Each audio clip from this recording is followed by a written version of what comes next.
What's going on, everyone? Continuing our best anime series video with number 15 on the list. Gonna go 15 through 6 on this video. 15, we got Psychopaths. And this is just season 1. That's all I've seen. It's a complete story, so we're counting it as a separate entry. Season 2 is kind of bad. Yeah, I mean, if you have a problem with it being a separate entry, then I don't know. Fair enough. Sorry. Hey. Yeah, wrecked. But Well, I think season 2 is just a ripoff of season 1 that gives Akane a little more development, so it's nice for that, but it's still pretty bad. And then from what I've heard, season 3 doesn't focus on Akane. interesting. Okay. Yeah, I mean, I watched season 1, felt satisfied. It felt like a Yeah. complete anime to me. Yeah. And clearly a very good one because we have it at 15.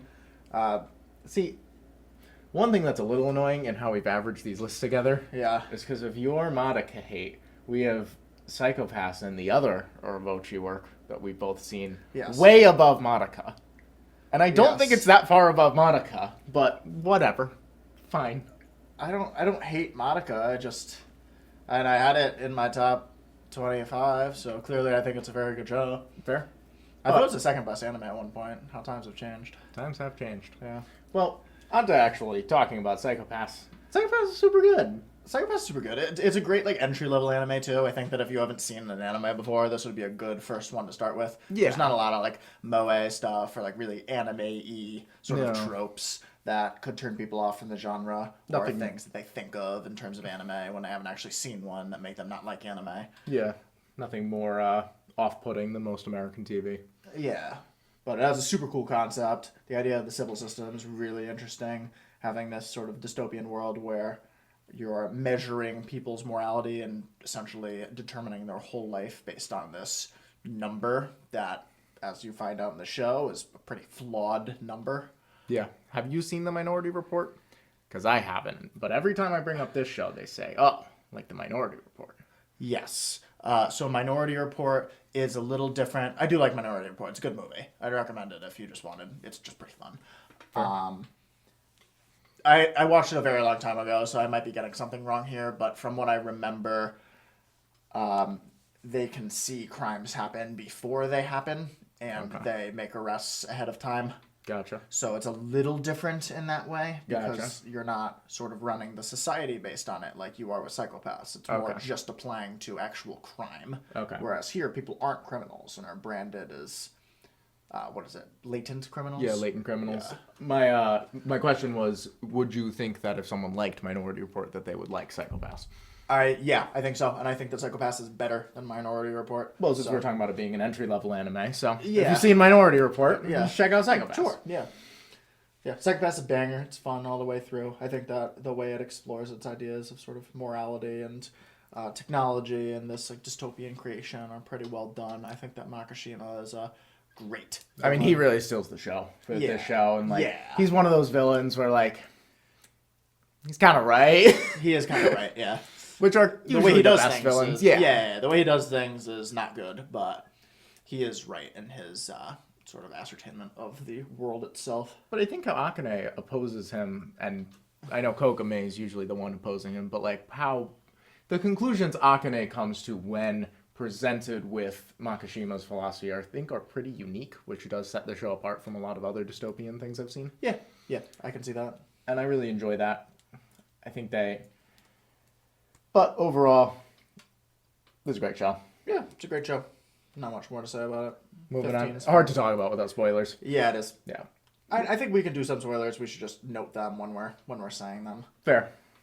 Tatami Galaxy. Tommy Galaxy, yeah. This show's super cool. The show is really cool. I love this show a lot. When I first watched it, I was higher on it than I am now. Now, you also thought this was the second best anime at I one also point. thought this was the second best anime at one point. My opinions develop. They are refined over time, I would say. Yeah. But Tatami Galaxy is fantastic. The thing that sticks out to me the most isn't necessarily the writing as much as the visual style and the presentation of the ideas. I think that this uses sort of the medium of animation to its fullest capacity. I think the art style is super unique and interesting. I think the way that they sort of reflect the core concepts of the show through uses of symbols, through uses of coloration, through these weird abstract animations are really well done and add a lot to the concept that might have been more half-baked otherwise if it wasn't for that visual representation. Absolutely. I think that the visual representation also makes the show a little more fun and engaging all the way Them through. drinking is hysterical. Yeah. Which then makes it helps the core theme of the show to have it be fun all the way through. Yeah. And I like its sister film a lot. The Night a Short Walk On Girl? Yeah. Yeah. That movie It doubles down on the super fun. Yeah. Yeah. So fun. It's fun as fuck. But then I think watching that after makes sense. Yes, definitely makes sense. And I then think that's doubling the right down on the watch fun. order. Yeah. But I think that the show, it drags a little in the middle. I think the reason why it's not higher. Really? Yeah. I mean, I think we should start at this point saying why our show's not higher. Fair enough. And the reason it is so high is because of all of the really strong technical elements, animation, development. I think through we also, art style. I think us especially compared to other people who are reviewing anime really do value having like one element that's really good, and this is laser focused on the main character and develops him super well. Super well. Doesn't really do much with the other characters, which some might think is a flaw, but I don't think we do really. So I think that how much they can get out of the main character in these 11 episodes is one of the reasons it's so high. Yeah. I think he's a phenomenal character for an 11-episode show. It has a really compelling character. Not even for an 11-episode show, because I don't really like limiting it like that. I think he's just a phenomenal character. Yeah, I mean, I agree. I have him in my top 20 characters overall. But I like the main theme, which is sort of the heart and soul of the show, is this idea of the rose-colored canvas life, of this ideal sort of situation to live the prime years of your life in, and does aspiring for that subtract from enjoyment in what you might already have. And I think the show makes a really strong statement on that idea. I think that it is a little predictable. I think it is a little predictable in that core idea, but I think it does something after that. I agree. That is a little less predictable and Yeah. sets the show apart from me, whereas I might not have The caught way that they before. use Ozu. Yeah. That's what you're referencing, I Yes. assume? Yeah. So the end of the show is really great. I remember when I was a little newer to anime, just Googling best anime episodes ever made. And some of the ones that I saw mentioned very often, besides Clannad After Story 18, which was definitely the one I saw the most, just Googling best anime episodes. Fair, yeah. Was episode 10 and 11 of the Tatami Galaxy. And I think that's pretty reasonable. These are fantastic episodes. Absolutely. I've listed 11 as being the better one, but I can go either way. I think that you prefer 11. I'd definitely go 11, yeah. I think 10's really engaging to watch because I love its style and how it wraps things together. Yep. But I think 11 pushes the show a step forward. And I agree. Solidifies it on this list. Sure. But as for why it's not higher, I'm wondering what you wanted to say for this, because my only real issue is that I just think the other shows are better. Yeah, no, I mean, I think that is it. I think that, like I was beginning to say, I think that it does drag a little bit in the middle. I think that some of those maybe not as entertaining portions are fairly necessary for the development of the concept and themes that it pushes into at the end. But I think that it probably could have been done a little bit more efficiently. I can't remember which one, but there is one episode that I really didn't like. And at the end, I think that the conclusion is pretty cathartic, pretty strong, pretty impactful, but not to the point of some of the higher shows. Yeah. And that is the reason why it's not higher. Fair enough. I think sometimes we talk about how when we see something that does a similar idea but better, it kind of hurts our opinions of a show. And I think in some ways I've seen the best parts of this show done better. Sure. I do wish the conclusion of episode 10 was a little less predictable. Sure. But it is fine because it is right in front of our faces. Yeah. So I think they do That is the represent point. that. Yeah. So I think it's The fine. Mochi Goodman. Yeah. Okay. Sure. That So all let's keep going. All right. Like how you put experimental for the genre. Yeah. Hunter x Hunter. So I think that we'll probably get a lot of people saying that this is too low. So now we're going to talk about why it isn't higher. Now we get the opportunity. Yeah, now we get the opportunity I mean, to talk about it besides just saying the climax of the show isn't as good as the climax of other shows, which will be our main reason for most of them. Yeah, very fair. I mean, actually, I'd probably say that for this too. other than maybe the next show. But Sure. the climax of the show is fantastic. The Chimera Ant arc is amazing. That is why it's here. Yeah. Everyone Zero knows- Rose, This Person, This Moment, and Anger and Light. are all sensational episodes. Everyone knows why the show's here. Why the show's this high. But the rest of it's so bad. Yeah. I hate to say that the rest of it's so bad, but it's either not doing anything special, such as the very beginning of the show. While I love the Hunter exam, I was thoroughly invested and interested in the show just from watching the Hunter exam. I thought it was very fun. Well, you just like Battle Shonen. I do, yeah, but So it's super generic Battle Shonen, so you love it. yeah, that's the thing. It's super generic Battle Shonen. I think that the Hunter exam arc, the Heaven's Feel arc, Yeah, the Heaven's Feel arc. I wish the Heaven's Feel arc Heaven's was Feel in arc, the sorry. show. Heaven's Arena arc, and the Greed Island arc are very generic, if not worse than what's expected for their intent. Yeah. Worse being the Greed Island arc, which would be a bad isekai, which is already a bad genre.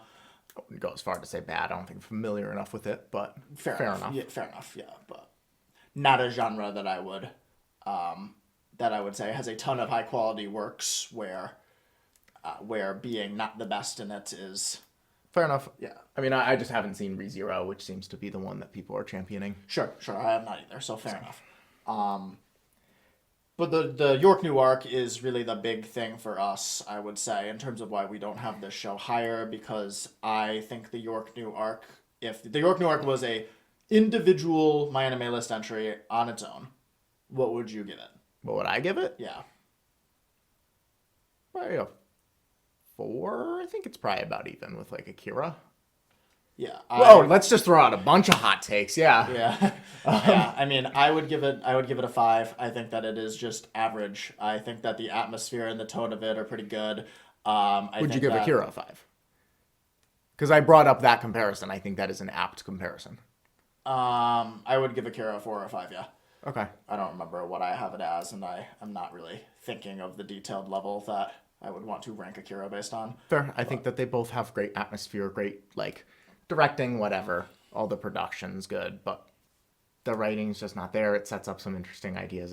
It touches on some interesting ideas, but it just doesn't develop them. They have a lot of tacit depth. Yeah. Let's steal Larish's terms. Delicious terms. Shout out Larish. shout out FW Anime. No, that is the problem, though. It doesn't flesh out its ideas or characters.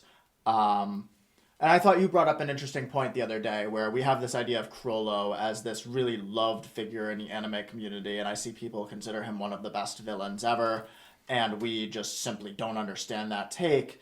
And when I make the argument that he's not fleshed out at all and we don't really get enough of his character or ideology, people tell me he's a person who isn't who doesn't have a character. He doesn't have an identity. He doesn't have an identity.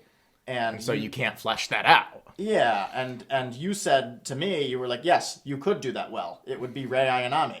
That was actually not my point, since we're shouting people out. That was Okay. Art Olympus's point. Oh, okay. Yep. Interesting. But yeah, I very much agree with that. Yeah. Rei Ayanami is Chrollo, but a billion times better. She starts with no identity, and she builds that up from nothing. And we explore her pain in not having an identity. And her relation to others through that experience. Yeah, which is exactly what Chrollo sets out to do, but And doesn't. do. Yes.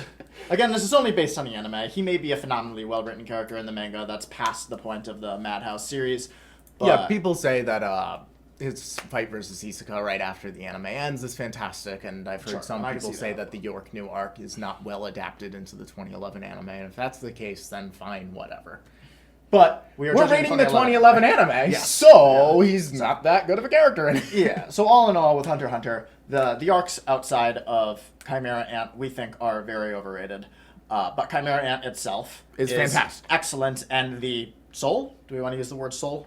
Sole reason that Hunter x Hunter is this high up on our list. Oh yeah, absolutely. Yeah. It makes up half the runtime. Oh, of the show, if we just got rid of all the other arcs, I'd put it in the exact same spot. yeah, If I was just rating Chimera Ant, Sure. I'd put it in the exact same sure, spot. valid. Yeah. I think that it's If anything, I might put it a little higher because it wouldn't have that inconsistency element to me. fair enough. But- I don't really care about that as much as Yeah. you do. Sure. So But Chimera Ant is excellent. The way that it explores sort of this idea of humanity, what being human is, what the value in that is, this idea of man versus monster, and the two paths going in and out of that Yeah. is super well done. I think the like emotional cathartic climaxes that you get with Meruem's character development, and Meruem being absolutely the best character in this show, are really great. And just seeing him do everything that he did was amazing. Every moment that he's on screen is basically the peak of the show for me. Absolutely. He has this style of development that I really like where you see him slowly develop over time and you get those sort of small incremental changes, but then you get huge climaxes that really capitalize on all that change and put everything into perspective all at once for those high impact emotional moments. Yeah. And I think that he does that very well. One thing that I think of this arc that I don't see talked about that often is it definitely is the monster versus man debate, but I see it as also this dark coming of age story where it's about like the disillusionment with like what humanity is as represented through like Netero and the Rose. You know what I mean? Like what the adult world is, that being, where we see Meruem, who is a child and he is fairly idealistic going into that fight, and then being confronted with the grim reality of the adult world and how do you deal with that. And I think Gon goes through the same thing where he doesn't know how to deal with the grim reality of the situation. And I think that's part of growing up. And I think we do see that in some of the... I think we see that visually represented with Gon. Yeah, definitely. And I think that is a fantastic part of the arc that I never see people talk about, and I wish they did. Fair. But it's also just super well written. It is great. Very detailed, granular writing style. Absolutely. The fact that you take 20 episodes to get through 11 minutes and it's exciting the entire time. I think that is super impressive. I think the arc. Chimera Ant is phenomenal. Yep. So, is that all you got on yeah, Hunter x Hunter? let's move on. All right. This is all you. This is all me. Nana is fantastic. Like, I suppose we'll talk about it in a bit, spoiler alert, but you know how we talk about that like section of like around episode 10 of Clonad After Story of this like transition to adulthood. Yeah. And I think this is that for a really long time and done better. And we get an interesting perspective in that, at least in popular anime, we don't really get the female perspective that often. We do in Nana. And what is it like to transition to an adult as a woman?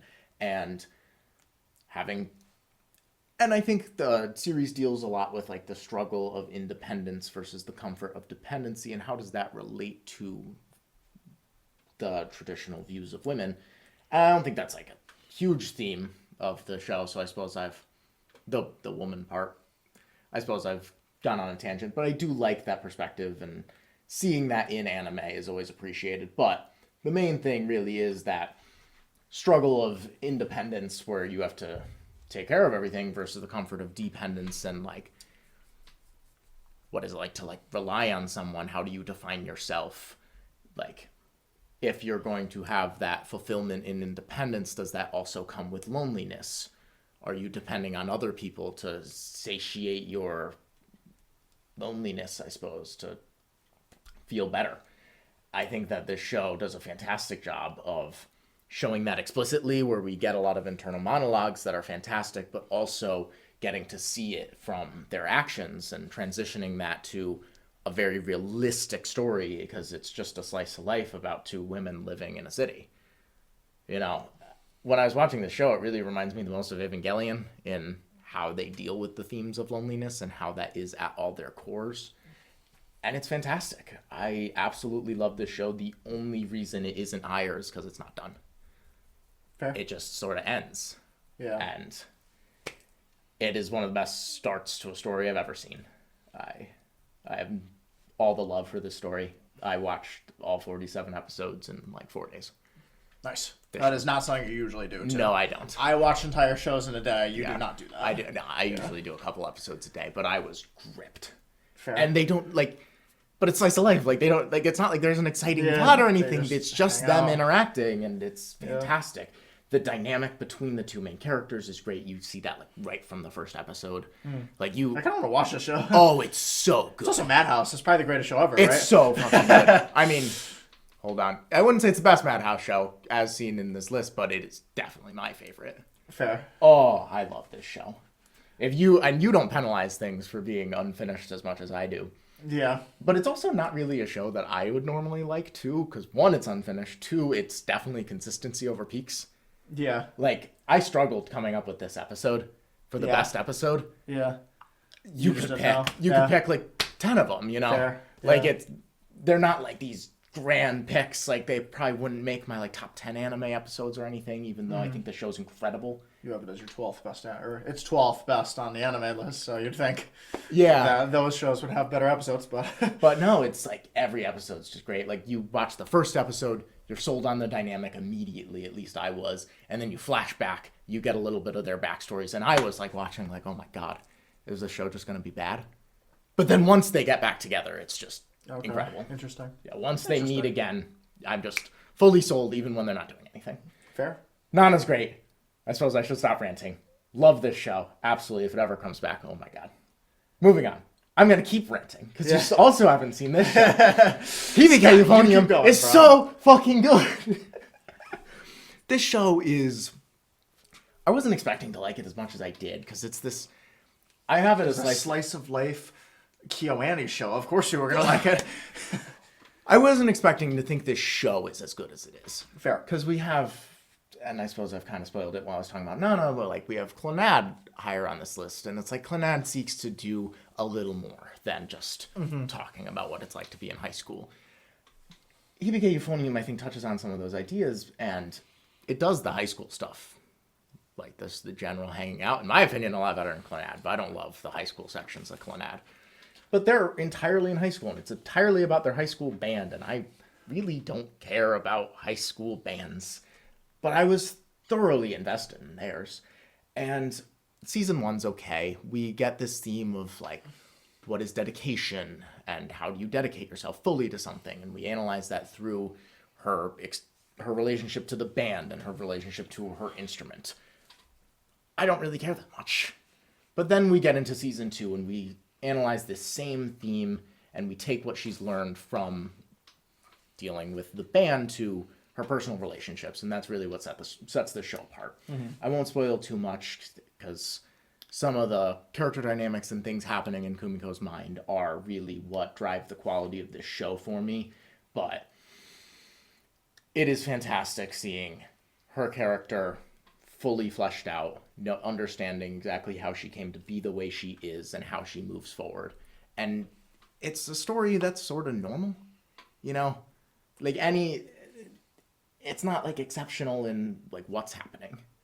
This is, I think it's a fairly relatable story, which isn't necessarily playing into my rating, but it's a small scale story. And sometimes I appreciate that, you know? Pbk Euphonium's fantastic. I think that it has one of the best endings I've seen. I actually would put this episode 23, fairly highly. I love that episode, even though it's not the last episode and the show's not done apparently. But Kumiko's character wraps up fairly well. She's the heart and soul of the show. I love this show. Again, I love when shows really laser focus on one character and build them perfectly. So, I suppose I should stop talking about Pbk Euphonium, or else we'll be here forever. Moving on to Clannad. Oh, nice. More of the same. KyoAni slice of life shows are just amazing. Clannad as best episode 41. What do you mean? Do you not think that's the best episode? 18 plus 23 is 41, right? Oh, okay. Fair enough. Yeah. Yeah. Okay. The best episode is Clannad After Story episode 18, but that is episode 41 of the entire show. Okay, sure. Yeah. This show's great. This show's so bad for so long. Yeah, the show was terrible for so long, but once it gets going, it's really amazing. I didn't expect it to be as good as it is either. I remember us talking about what we thought was going to happen. At different parts of us watching it? Yeah. We were like, what's our expectation for this show, given what we've seen, given what we've heard from other people on the internet? We know it's supposed to be this all-time tearjerker. It sort of has this status as like the crown jewel of like sad slice of life and shows. It is. And it is. From what I've seen, I think it is. Yeah. It's a great show. Tomiya is a phenomenal character. Sort of, I haven't seen Nana, so I guess I don't have that to compare it to, but his exploration of what adulthood is, but then also fatherhood and relationships to his dad and everything that happens with Nagisa. are all just very evocative. And then you get episode 18 through the rest of the series where it's just this basically tear-jerker fest, but done in a way that's actually artistically strong and compelling versus trying to just be sad for the sake of being sad. Which, as much as I like Violet Evergarden, I think that would be something that maybe you could accuse a show like that a little bit more of. Although I do think that Violet Evergarden is compelling in its own way too. But I mean, I'd accuse all their shows. It's in this weird genre of these what I call anime chick flicks for dudes, yes, where they're these stories that are kind of like chick flicks because they're meant to make you cry, and that's really their purpose. And they all follow the strange story structure, and they have these tropes where I probably wouldn't want to show this to a woman because I don't think it would necessarily appeal to them. Yeah. Where, like, there's these weird tropes. Like, this is a pseudo-harem for a while. Yeah. Like, we have the male main character. We have a billion girls who are interested in them for no reason. And then we have, like, the female lead who doesn't have much of her own character, but just mostly exists to drive his development. Yes. And this fits in with those, but I don't think it's as bad of an offender as some of these tropes as some other shows I've seen. High School DxD. Well, I wouldn't say that's a tearjerker. Well, I got me crying, bro.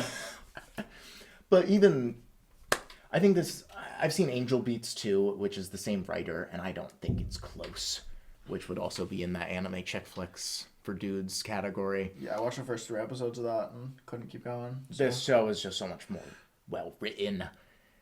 Tomi is fantastic. We see a lot of his perspective. We understand everything he's going through. I think it aims very high, and I think it does deliver. You know what I mean? Yeah, and I think that the conclusion of the show is really strong, too. Yeah. I think the way they set up these emotional symbols through some of the women in his life, through this newfound family that he's sort of reconciled his own personal grief with, and what he ends up achieving with that in this sort of convoluted ending where I could see someone taking it the wrong way and thinking that the ending of this show is bad. I did it first. Yeah. I put the show in as a 4 at first. Nice. Like I put Clannad After Story 4 out of 10. Yeah. Because you just disagreed with the ending statement. Yeah, and then I figured out like that I was wrong in my interpretation of it. I think that at first the ending felt cheap, but really it is the only way that they could have wrap this up where it'd be thematically consistent, and I think it is what sets partially what sets the show apart from some of the other anime tearjerkers. Yeah, well, I think it does the supernatural element well. I think that it is explained. Yeah. And it makes sense and isn't cheesy. I think that the reflection of that to the sort of themes and emotional development fits in super well, too. And the ending actually surprised me in how well laid out it was foundationally from the get-go and how well it was able to wrap things up when I was on episode 24 or whatever, the last few episodes of After Story, and thinking there's no way that the show's going to make sense at the end. Yeah. I thought there was going to be some very cheap ending to make everybody satisfied, and it wasn't going to feel rewarding, and it was going to make all of the sort of well-written pain that had come before feel cheapened. That's how I felt at first. Yeah, but I think what was his name? Who has the video that explains the end really well? Under the Scope. Yeah, who's the best YouTuber? Yeah, he's a great anime YouTuber, and he has a video that explains us, of course. Yeah. Who explains how they put this into the foundation of the show and how it reflects all the themes of the show. So if you don't like the ending of the show, you should watch that because hopefully it will make you like the ending of the show because the ending of the show is very good. I mean, that's what made me bump it from a 4 to a 9. Fair. I watched that video. I was like, oh, okay. Well, I was wrong. Cool. So do you want to keep going? Yeah, let's continue. Now you gave me a little break there, but now I can finally stop talking. Yeah. Berserk. So this is just the 1997 anime that covers the Golden Age arc. This is not considering the rest of Berserk in any way, shape, or form. This is not the manga. This is just the 1997 anime. So we don't get a billion people saying, well, isn't it number 1, bro? Which it wouldn't be anyways, but that's okay. Well, then, Berserk. If it was the manga, then you wouldn't get your opinions tainted by mine. Yeah, I had this number 5 on my list, but I love Berserk this was one of the few anime where I was both thoroughly entertained and invested in the story, wanted to watch each episode instead of thinking, when is this going to get more interesting? And found it to be extremely well written and compelling, and the ideas it's presenting, and the development of the characters, and especially their relationship to each other. So you get this beautiful contrast between Guts and Griffith, their sort of view of the world. Of course, just talking about why Berserk is good is basically beating a dead horse, but I'm going to do it anyways. Guts has this horrific childhood and is now wrestling with this hope of finding connection to other people again, being able to open himself up after having very legitimate reasons not to. Yeah. And Griffith, who has this Dream. overwhelming dream of essentially just being a leader and having his own kingdom and seeing what his worth is, what his value is, and what he can do for the world, which is really for himself. It is mostly driven by ego, I want to think, but How that's questioned by his relationship with Guts, and Yeah. how Guts questions his own shutting himself off from the world through his relationship with Griffith is so well done. I think it's a trope that has been done before, has been done after, but probably never as well. yeah, their relationship is genuinely special, and Casca and how she plays into that is really well done too. I don't love her as much as a character as Guts or Griffith, as I don't really think anybody does, but she's definitely a key element of this as well. How you see her as this sort of innocent being who just idolizes everything Griffith does to a ridiculous degree, to the influence that Guts has on her life and the budding sort of romance between them, which adds to the overwhelming impact of the last couple episodes of this show, which have one of the best internal conflicts ever in Griffith's decision, if you will. But this setting of the eclipse is probably the most notorious scene in the history of anime and manga. It's up there. Yeah.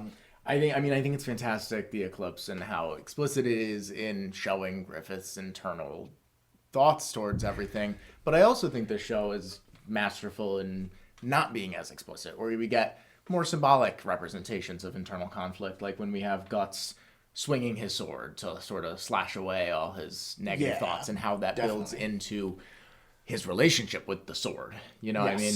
Because the only thing he knows. The Yeah. only thing he knows is killing and death. And we know, like, that's how he copes with all of his problems, and seeing him think about his problems while slashing the sword as a form of training, I think speaks volumes about his relationship with the sword and with killing and violence, and then eventually Griffith. The show's great. Yeah. The only thing, and I'm just thinking of this now, and maybe I'm missing something in this statement, and I think it ties in a little bit more to the larger representation of Berserk. But when you have the scene where Guts fights and kills 100 people, that's never really made a big deal outside of just a point of bragging for how strong Guts is. But it doesn't really tie into his sort of development and mental conflict as a man all that much. Okay. Am I missing something there? Which is an interesting parallel with Musashi, where he's put in a similar situation and it becomes this defining moment of his character, and you get this really well done post-arc session sort of dissecting the influence of what that meant, and is his life more valuable than these other men? Did he have the right to do that? And on and on. And I wonder if that would have fit in well to this section of Berserk here or not. But maybe not. I think that everything that the Golden Age does is pretty perfect. I think it's... I know you don't like it as much as me, but I think that this is one of, if not the best, arcs in anime manga that contain arcs in a traditional format. I think it's top 3. I think it's fantastic. Sure. I Yeah. love the Golden Age as well. I wasn't as engaged as you were in some of the middle sections. I think the beginning's fantastic. Like I was talking about with Nana, I think once we get Guts and Griffith together, I'm immediately sold on their dynamic. Yes. Once we see Griffith jump on Guts' sword, we know the show's going to be great. Yeah, fair. But some of those middle sections where it's sort of like the nobles, like, drama. Yeah, and I really like that I stuff, didn't love it, sure. but it was all right. Again, I'm not one to really knock a show too much for inconsistency. Yeah. The show's fantastic. I am very excited to get back into the manga. Fair. And Griffith being the number one character, again, is based on the fact that this is just the Golden Age arc. I think that Guts is definitely the best character in the totality of Berserk. See, it's weird because with this show, I remember finishing it and I was like, yeah, sure, Griffith's probably the better character because he gets a conclusion, which is so important. But Guts is set up so much better, in my opinion. Yes. I think, like... And it's because of the nature of this being a segment of the overall story. Yeah, I think that where Guts is in his character, where Guts is in his character arc at the end of the anime is significantly better than Griffith for where he is. Yes, I agree. Cool. Guts is fantastic. Let's keep going. All right. Fate. This is all of Fate. This isn't all of Fate. Oh, no, okay. This is nowhere close to all of Fate. Yeah. Okay. I forgot that Fate is this massive franchise that has a billion spinoffs. This is Zero and Stay Night. And Stay Night, we are including the conclusion of Heaven's Feel, even though we have not seen the movie that just came out. I've read the entire visual novel. You've read the portion that has been adapted into that movie that we have not seen. We are including that because Heaven's Feel really does tie up the entire story. Even though UBW is a separate timeline, even though the Fate Route is a separate timeline, ties up everything very well, and it would be unfair to this show to take away its conclusion, which is the best part. Yeah. So we're including it. Yes. Yeah, we're including it because it would fall down multiple spots if it wasn't considerably. There. Yeah. It would fall down considerably. Yes. It'd be a couple... I'm not sure it'd make the list. No, I think Zero alone.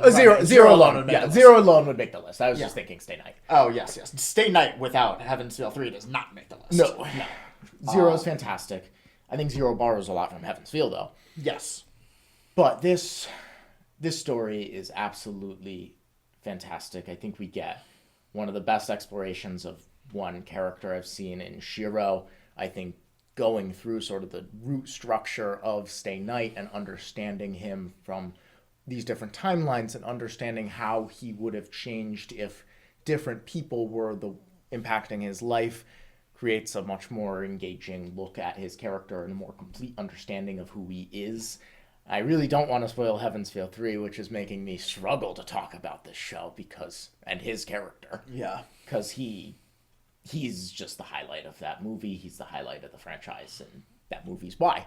Yes. Yeah. Yeah, that movie is why. And we talk about these grand, overwhelming climaxes that just leave you sort of speechless at the end, and Heaven's Feel 3 is definitely one of those. It's definitely one of the better ones.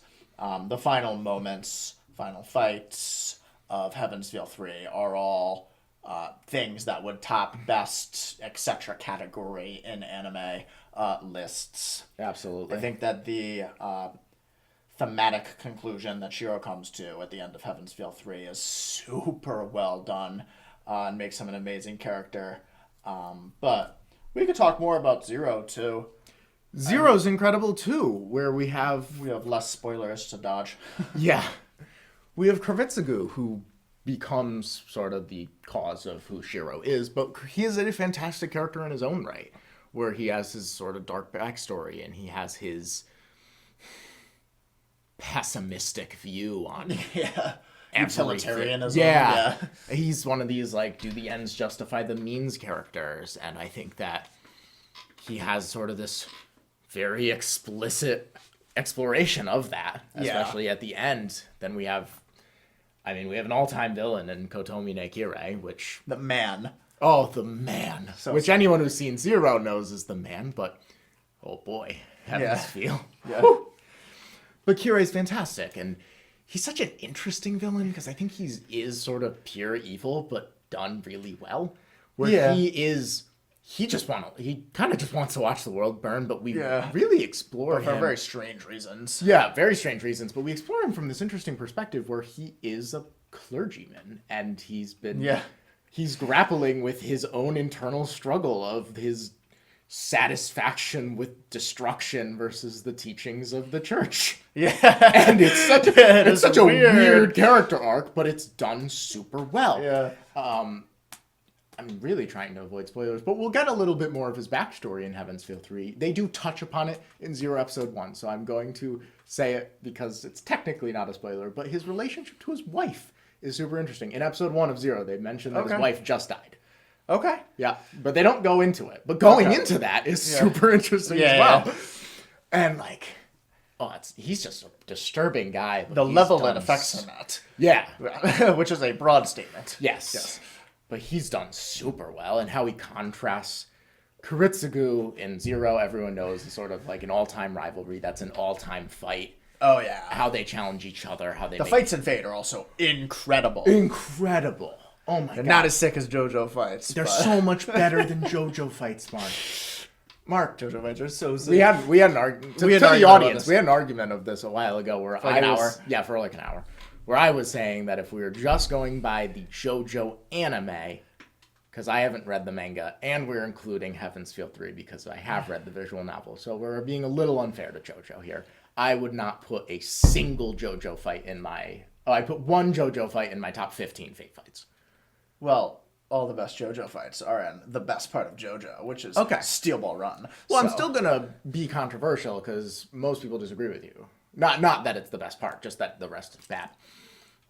No, JoJo's so sick. It's kind of bad. Fuck you, Scott. It's not JoJo's bad. so It's just, sick. it's mid. I love JoJo. JoJo's cool. JoJo is kind of mid, but like I love it It's anyway. kinda mid. It's But kind of mid. Fate's But not it's mid. fun as fuck. And Fate is not mid. Fate is incredible. Fate's incredible. It's hard to make some sort of detailed analysis of Fate right now without getting heavily into spoilers for something that isn't really available for American audiences yet. Very true. I will say, I love the setup. I love the Holy Grail War. I think It's a super interesting concept, and they ignore it in a way that is good. It is a super interesting concept, and the show is largely an exploration of heroism. So I think, and what Shiro, and then in Zero, what Kiritsugu's views on heroism are, is sort of the focus of each story. So I think bringing in the figures who have inspired heroism as an idea is super impactful and done well. Valid. In the historical and mythological figures, and comparing and contrasting each of them in building Shiro and Kiritsugu's views on heroism and dissecting and deconstructing them. Sure. I think the Holy Grail War and then it's just fun.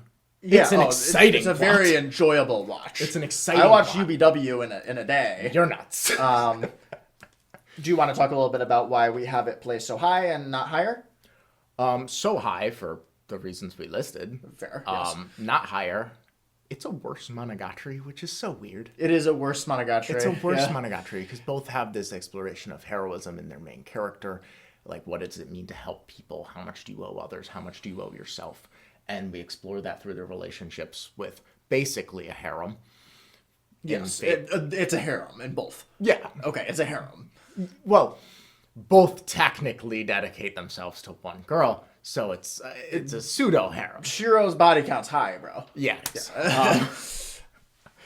Through a harem, which makes this super anime-y, but it's done well. We explore each of the girls in his harems super well, and I think in that aspect, Monogatari is a stomp. Sure. But- Yes. Oh, and the side character aspect. Yeah. Yeah. I can understand the Shiro versus Araragi comparison, although I would lean Araragi. I would also But lean Araragi. The side characters is a clear-cut victory for Monogatari. Like, But- Sakura would be up there with the Monogatari girls, but no one else. Yes. Okay. Let's keep going. All right. Fate's fantastic. Fate is fantastic. Legend of the Galactic Heroes. What a show. What a show. What a show. This is an all-time story. This is an in terms all-time of- story. In it's- terms of writing, in terms of the scope of it, in terms of world building. It's yo, weird. Fuck the One Piece fan. This is the best world building. It's weird because I think this is the only story-driven show that's this high up. Yes. This is story-driven over character-driven. This is very much... Absolutely. It is... And it's fantastic. Pretty much every minute of this show is dedicated to the core principle the show is built on. Yeah. Of corrupt democracy versus benevolent autocracy. And what is better in a system of government. Which, and this show's from 1988. Like, it's a hard sell, but if you go through this story, it's an all-time story. Yeah. It's so well written. Like we were talking about with Chimera Ant, where it's so good and how it's so like meticulously built into some cathartic statement on life. Yeah. This is a step up. Yeah. In terms of the meticulousness of its building and its This writing. is very similar to Chimera Ant in writing style. Yeah. It's but slow. There's a narrator, but Yes. it's better. But it's better. It is just so granular, so detailed. You get every nuance of this perspective, of this debate, and it will give you strong arguments. It will give you people to relate to fully on both sides of the spectrum. I think that it does the charismatic, lovable, grassroots type of leader in Yang Wenli extremely well. I think that he's such an enjoyable character. He's so fun on camera. And then I think that you get this ruler character in Reinhard who explores the ideas of, do the ends justify the means? What is my place as a ruler in this galaxy? What do I mean for future? And he has this very strong presence of mind of his self, but he's also not selfish. For somebody who owns everything, he cares a lot about other people. He's very magnanimous, and he's just so great. He's probably the best ruler character that I've experienced through any text. I'd agree. I think this, in a very different way than I see this word thrown around, especially in like 2008 to 2012, this show is epic. Yes. In a very different way. Yes. Not in sort of like epic fights or whatever. Yeah. This show is history. This show is epic. This show just encompasses so much. It is a large scale show that comes together so well. Yeah. This And it's a history. And it's told so well through the means of being a history. It is very much just a piece of the history book of this fictional universe. And it relates really well to ours. And it touches on a lot of really pivotal ideas to just the human experience in general, but also the political realm that this show keys in on. And it does that just with such precision. Absolutely. I think it is interesting because it really is sort of presented as just telling history. Like, the narrator will spoil things constantly. Which is so annoying. It's annoying, but like... This is the last time that they will ever have a drink together. You're like, God damn it, what? Yeah. No! Yeah. But that is how history is taught. Yeah. And I think that the characters themselves are very aware of that. Their place in history. They're very aware of it. And I think that is done super well through the presentation of how it's written, how the narrator speaks, the use of classical music even. Yeah. One thing I would like to touch on is this is sort of a tired debate amongst anyone who's like heard of this show or seen the show. But if you haven't heard or seen of this show, which I'm sure some of you haven't, even though it is fairly popular, it's like top 5 on Mal. Yeah. But we talk about like Death Note and Code Geass as sort of these like upper tier like tactical anime where we really experience this like battle of wits, and this kind of blows them out of the water. Yeah. This does like smart characters very well. Very the tactics well. of the battle are incredible. Sure. And let me just say that Yang would mollywop Reinhard if they were in similar positions. Yes. No, yeah, Yang would. And to touch on your point of their awareness and history, this is a very minor spoiler, but there is a point where Yang has the potential to have an outright crushing victory, which would position him in a way where he could take over absolutely everything and be basically God Emperor King of existence. Yeah. And he chooses not to. I think it's really interesting. And he's aware of the ramifications of that decision, and to be honest, if he decided to do it, the only reason he doesn't is because it goes against his personal morals and his code of ethics and how he does things. But to be honest, if he did do it, it probably would have set up a better future for everybody. Probably. I mean, Yang's by far like the best person in this show in terms of like morals and competency. Yeah. really everything. But he's pretty perfect. He's pretty perfect. General, he just has this lack of ambition, and I think it's so interesting that he's the one who is on the corrupt democracy side. Because if he wasn't, the world would probably be a better place. Yes! Which does question his stance in a fairly interesting way. But he believes so much in democracy, and he even believes that and in some ways it sort of turns against him in that he has this lack of ambition, but the people do want him to lead. Yeah, he's basically forced into this leadership role because he's so goddamn good at it. He's so goddamn good at it. He doesn't want it, but he believes in democracy. So should democracy trump over his lack of ambition? Yeah. And I think the show raises so many interesting questions and provides such a fantastic lens to find your own answers to them. Sure. Yeah.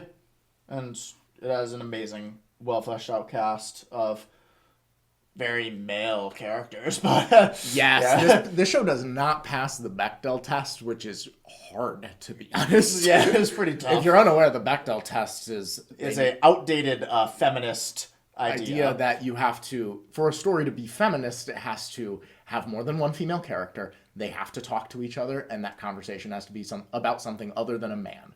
Which is a hysterically low bar. It's such a low bar, but somehow this show fails. The show doesn't do it. I mean, I guess it makes sense, because this show is, even though it's a futuristic sci-fi show, it's modeled after Victorian England. Well, right. I think that the Galactic Empire is Prussia.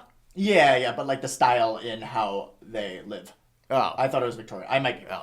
I thought they were very much like 18th century, 19th century Prussia. Sure. I think 18th century, where how they're presented and their social standings and their way of communicating with each other, their cultural values. It's also about the military. Yeah, which tends to be a little bit more male-dominated. Yeah. So, I mean, if you want to knock this show because it doesn't pass the Bechdel test, fine, but we don't, I guess. Yes, sure. Yeah. Legend of Galactic Heroes is fantastic. It is not the most sexist show that we have. No, not even close to the most sexist show on this list. Okay. So, we have one more for this video. FLCL. Do you like the genre for that? Did you put that? Or Yeah, I put that. Yeah, I put that. I have no idea. I mean, I guess I would just consider this to be experimental. That's what I would write for the genre. Fair enough. I think it is similar to Tatami Galaxy. Yeah. I didn't know that you were putting that as the genre. I was just like,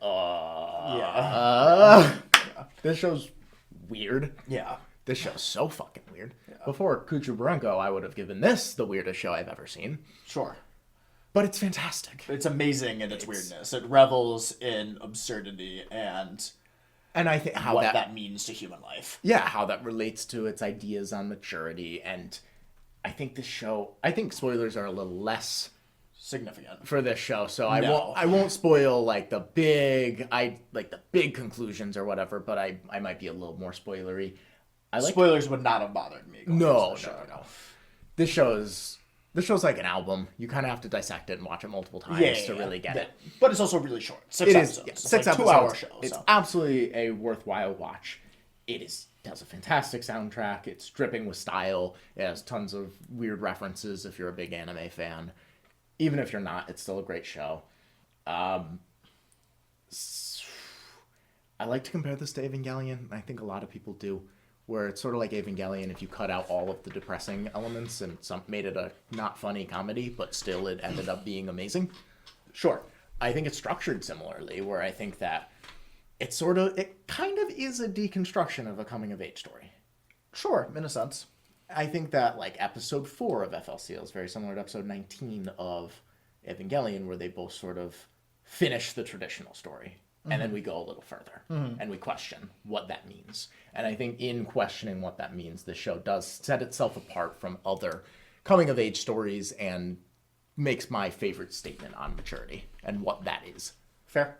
And I think how Naota comes to understand what it is, how he was built up as it sort of weighing on him and preventing him from his own happiness and fulfillment, where he wants to live up to these expectation, and he's built layers around himself that have prevented him from self-expression. And I think how this show tears down those layers in his character is fantastic and makes for one of the most cathartic experiences in anime.